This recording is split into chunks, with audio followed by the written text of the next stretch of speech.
और आप लोगों को बता देना चाहते हैं कि सरकार बनेगी तो वक्फ बोर्ड का कानून का जो बिल है उसको कूड़ेदान में तेजस्वी फेंकने का काम। बिल तो बहाना, क्या ओवैसी है निशाना? आखिर इस बयान का मकसद क्या है? क्या तेजस्वी का यह बयान मुस्लिम वोटर्स को एकजुट करने की कोशिश है? क्या तेजस्वी का A to Z वाला फॉर्मूला महज दिखावा है और असली समीकरण तो MY का ही है? नमस्कार, मैं ओमशीर और आप देख रहे हैं YBN बिहार झारखंड। आखिर तेजस्वी के इस बयान का मकसद क्या है? ठीक चुनाव से पहले वक्फ बिल का मुद्दा उठाना और यह कहना कि जो वक्फ बिल है अगर हमारी सरकार बनती है तो इसे कूड़ेदान में फेंक दिया जाएगा। तो सवाल यह कि ओवैसी के गढ़ में क्या तेजस्वी यादव ने हुंकार भर दी? क्या अपनी डंका बजाने उतर चुके हैं तेजस्वी यादव? और ओवैसी का गढ़ इसलिए क्योंकि जो तेजस्वी यादव ने बयान दिया वो सीमांचल के क्षेत्र कटिहार से दिया और कटिहार में जो उन्होंने कहा उससे यही अंदाजा लगाया जा रहा है कि क्या तेजस्वी यादव इस बयान से मुस्लिम वोटरों को साधना चाह रहे हैं, उनको एकजुट करना चाह रहे हैं जो पिछले चुनाव में बिखर गया था और उसका बिखराव ऐसा हुआ कि ओवैसी सीमांचल की क्षेत्र में 5 सीटें लेकर आ गए और ओवैसी का दबदबा कायम हो गया सीमांचल के क्षेत्र में। तो क्या ओवैसी को टारगेट करना मकसद है या फिर मुसलमानों के हितैषी होना और वक्फ बिल को लेकर बयान देना, यह कितना कारगर साबित होता है यह देखने वाली बात होगी। लेकिन सवाल एक बार फिर से यही, तो तेजस्वी यादव जो कहते हैं कि उनकी पार्टी A to Z की पार्टी है, अब MY फैक्टर की पार्टी नहीं रही, तो क्या A to Z का जो फॉर्मूला है वो महज दिखावा है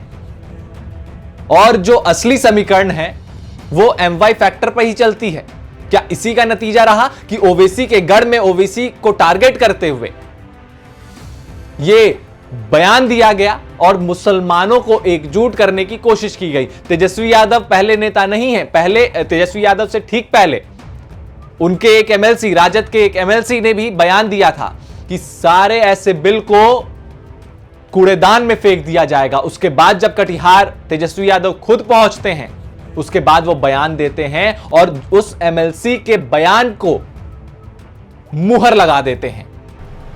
तो सवाल ये कि तेजस्वी यादव के इस रणनीति से, अगर ये उनकी रणनीति है कि वक्फ बिल को मुद्दा बनाकर मुसलमान वोटों को एकजुट किया जा सकता है, तो क्या इसमें वो सफल हो पाएंगे? क्या मुस्लिम वोटों को साधने में तेजस्वी यादव सफल हो पाएंगे? और जो ओवैसी को के गढ़ में जो उन्होंने एक सेंधमारी करने की कोशिश की है, क्या ओवैसी के वोट बैंक पर तेजस्वी यादव सेंध लगा पाएंगे? यह सवाल इसलिए क्योंकि जिस तरीके से लगातार आए दिन ओवैसी चुनावी मैदान में उतर चुके हैं, तमाम बयानबाजियां होती है, लेकिन सवाल यही कि जो ओवैसी हैं वो लगातार एकजुट करते हैं मुसलमानों को, मुसलमानों के पक्ष में वो बयान देते हैं, तमाम तरीके की बातें करते हैं, लेकिन क्या ओवैसी के वोट में अगर सेंध लगता है तो क्या ओवैसी चुप बैठेंगे? क्या जो ओवैसी कहते हैं कि जो हमारी पार्टी है या फिर हमारी विचारधारा है और जो RJD की विचारधारा है, RJD हमेशा से मुसलमानों को अलग थलग करके बांटना चाहिए, तो क्या इस तरीके का बयान ओवैसी एक बार फिर से दे सकते हैं? या दूसरा फैक्टर यह निकलकर सामने आता है कि क्या अब इस बयान से, तेजस्वी यादव के इस बयान से NDA को बैठे बिठाए एक मुद्दा मिल गया है, क्या उस पर यह राजनीति कर सकते हैं? क्योंकि जैसे ही तेजस्वी यादव का बयान आता है वैसे ही NDA के तमाम नेता हमलावर हो जाते हैं। चिराग पासवान कहते हैं कि जो सदन से बिल पारित हुई उसे फाड़ कर फेंकने की बात करते हैं नेता प्रतिपक्ष। नेता प्रतिपक्ष को इस तरीके का बयान देना शोभा नहीं देता।